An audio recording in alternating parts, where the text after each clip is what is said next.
La mort, c'est un thème difficile à aborder par même les grands initiés. Mais nous devons directement vous dire que la mort fait partie de la vie et qu'il n'y a pas en réalité la mort. Je dis bien la mort fait partie de la vie. Lorsque vous rentrez dans la dimension numérologie, vous calculez la vie, ça fait 9. Et lorsque vous calculez la mort, ça fait 3. Pour dire qu'une partie de la vie est la mort.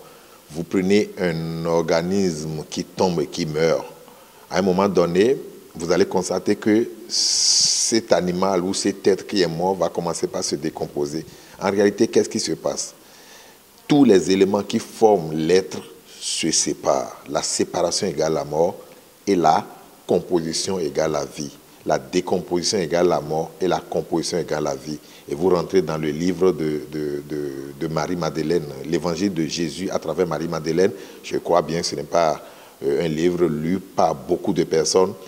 Jésus disait, tout ce qui est composé sera décomposé. Tout ce qui est composé sera décomposé. Tout ce qui est composé est vivant et tout ce qui est décomposé est mort.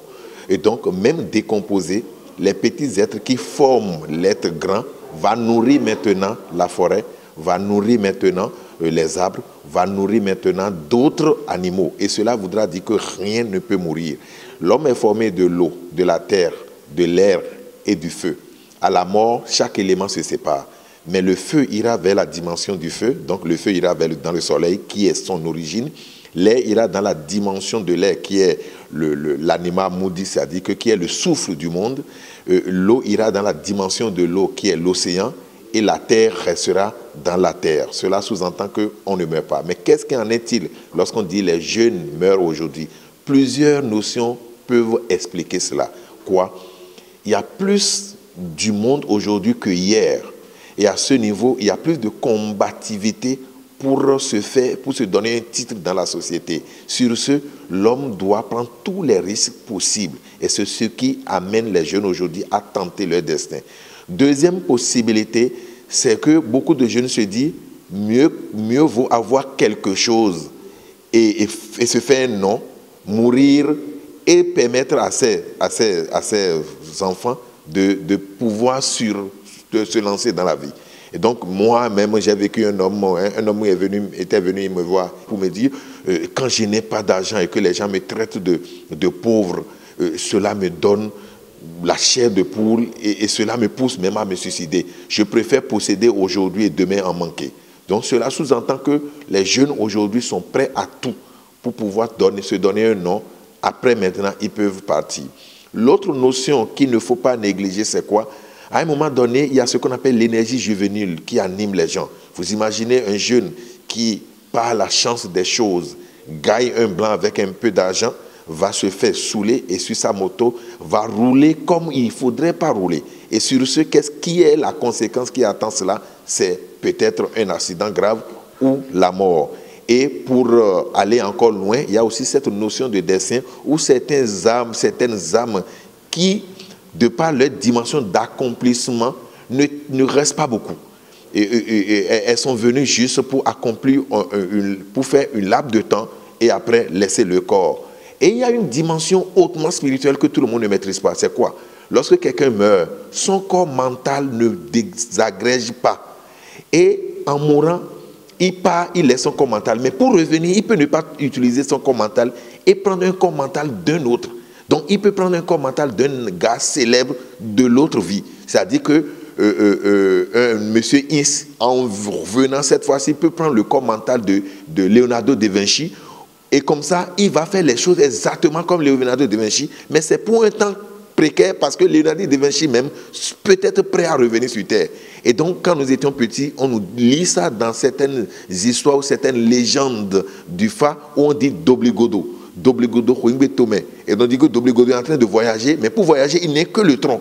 Et donc, il a prêté une jambe ici, il a prêté une autre jambe là-bas, la tête là-bas, les oreilles là-bas. C'est une manière de dire l'homme peut venir. Et pour finir, il est obligé de laisser sur tout ce qu'il a prêté pour pouvoir relancer sa vie. Et c'est ce qui explique beaucoup de morts prématurées de beaucoup trop de personnes.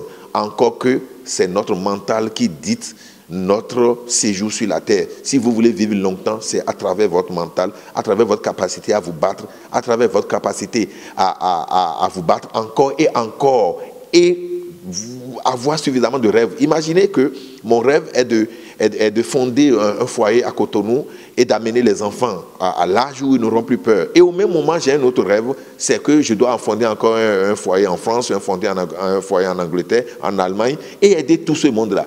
Plus vous multipliez les rêves, mieux la nature, même votre conscience étant Dieu, vous dit, alors là, il te reste ceci, il te reste ceci. Mais il ne peut pas me rester et je vais laisser.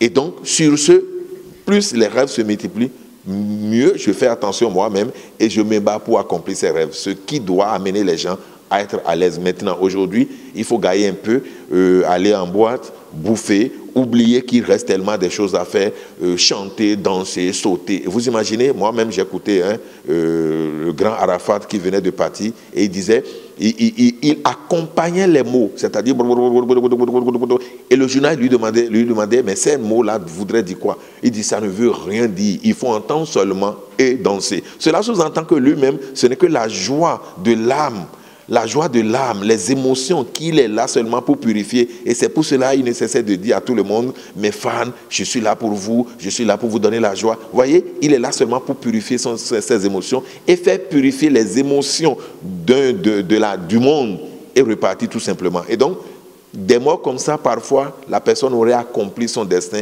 et parti. D'autres, c'est parce qu'on a violé les lois et les principes de la vie. Et tout ceci constitue maintenant les punitions qui s'en suivent. L'essentiel, c'est ce qui est après la mort qui est important et non la mort que tout le monde crie maintenant. Vous savez, même le destin peut être corrigé. Et cette année, le dernier Tofa était au Oli Ofu, Oli qui est le tombeau, Oli qui est le tombeau et Fou qui est le souffle. Et donc, je vous le dis, en vérité, tout ceci était prévu par le dernier Tofa et vous voulez ou vous ne voulez pas, vous devez faire attention lorsqu'on fait les Tofa, vous devez faire attention, sinon il n'y a pas plus dangereux que celui qui sait et ne respecte pas. C'est-à-dire que vous allez à l'hôpital, vous faites des analyses, on vous détecte des maladies et au lieu maintenant de vous soigner, vous laissez tout et vous pensez que Dieu fera. C'est seulement en Afrique qu'on entend Dieu fera. Ailleurs, les gens n'ont plus cette philosophie.